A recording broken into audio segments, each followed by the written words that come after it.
মন্দিরে যেতে কার না ভালো লাগে, তবে আজ মন্দিরে পুজো দিতে গিয়ে আমাদের সাথে ঘটলো এক বিপত্তি। সো হ্যালো বন্ধুরা, কেমন আছেন সবাই? কাবেরী সাতকারের নতুন একটি ভিডিওতে আপনাদের অনেক অনেক স্বাগত জানাই। শুভম ঘুরতে যেতে ভীষণ ভালোবাসে, আমিও।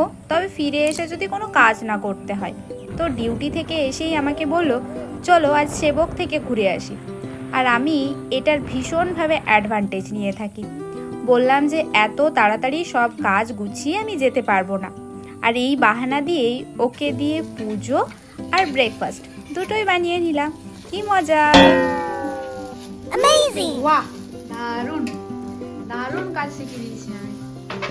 শুভমের হাতে বানানো ওটস চিল্লা বিল্লা, আর শুভমকে খুব সুন্দর করে আমি বানাতে শিখিয়ে দিয়েছি। এই যে এই হচ্ছে তার প্রমাণ। আজ ওয়েদারটা বেশ মেঘলা মেঘলা করেছে, ঘুরতে যাবার জন্য এটা কিন্তু বেশ ভালো একটা ওয়েদার। তো আমরা বেরিয়ে পড়লাম, বাট মেন রোডে উঠেই আমাদেরকে যে এইরকম একটা টাক ফাটা রোদের মোকাবিলা করতে হবে সেটা একদম ভাবিনি। এই রাস্তাটা নিশ্চয়ই চেনেন, এটা বাগডোগরা থেকে শিলিগুড়ি যাবার ন্যাশনাল হাইওয়ে। এখান থেকে এসে রাস্তাটা দুই দিকে ভাগ হয়ে গেছে।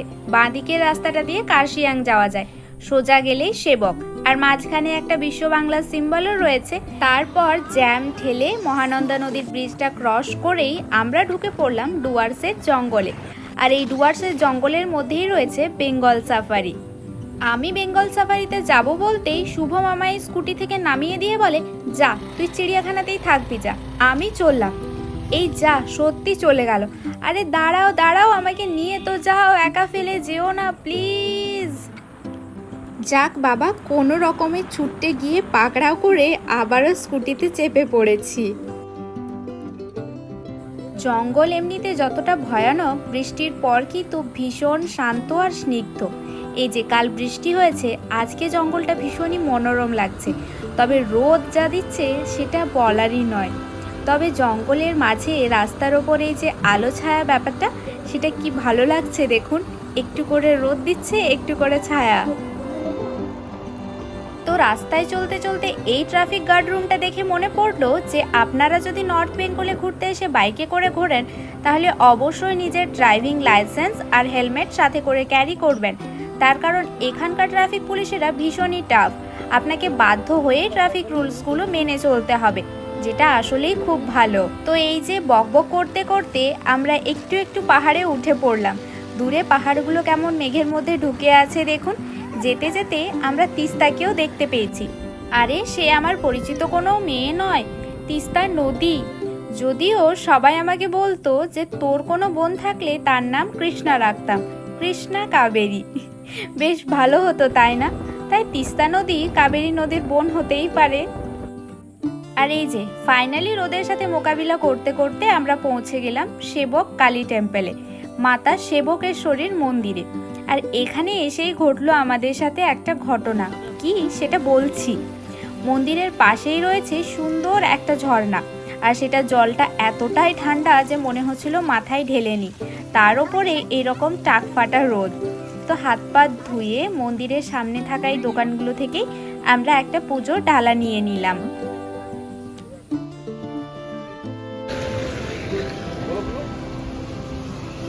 ওই নারকেল ছাড়াটা নেবে না?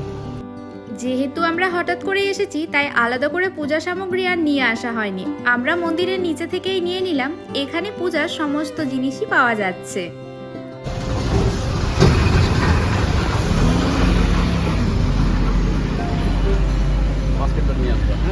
আচ্ছা, বাস্কেটটা ফেরত দিতে হবে।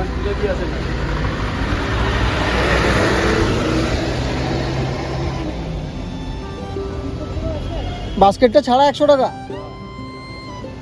তো ডালাটা নিয়ে এই যে দেখুন আমি উঠছি পুজো ভরা সামগ্রী নিয়ে। এটা 5 মিনিট আগের ঘটনা, আর এটা হলো 5 মিনিট পরের ঘটনা। কিছু লক্ষ্য করলেন? আসলে এই বাঁদরটা আমাদের ওপর হামলা করে, আর হামলা করে ধূপ প্রসাদ সব কিছু নিয়ে পালায়। তো যাই হোক, ভালোই হয়েছে, মা যা চেয়েছেন তাই হয়েছে। তো জবা ফুলের মালা আর টিপ পাতাটা নিয়ে আমরা পুজো দিয়ে এলাম। ভেতরে ভিডিওগ্রাফি ফটোগ্রাফি অ্যালাউড নেই, তাই ভেতরের কোনো কিছুই আমি শেয়ার করতে পারলাম না। তো আপনারা সেবক রোড দিয়ে গেলে অবশ্যই মায়ের দর্শন করে যাবেন। মা ভীষণই মমতাময়ী আর জাগ্রতও বটেন। তো মায়ের আশীর্বাদ নিয়ে আমরা এখন এগিয়ে চললাম করোনেশন ব্রিজের দিকে। তো আপনারা এখানে এলে অবশ্যই বাঁদর বাবাজিদের থেকে সাবধানে থাকবেন। এখানকার বাঁদর বাবাজিরা সাধারণত খাবারই নিয়ে নেয়। বৃন্দাবনের বাঁদরের মতন চশমা, মোবাইল, টুপি এইসব নিয়ে পালায় না। সেবক কালীমাতার মন্দির থেকে মাত্র 1.5 কিলোমিটার দূরে অবস্থিত এই করোনেশন ব্রিজ।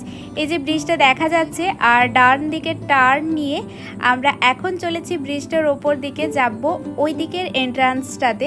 তার কারণ এই দিকে দাঁড়ানোর খুব একটা জায়গা নেই।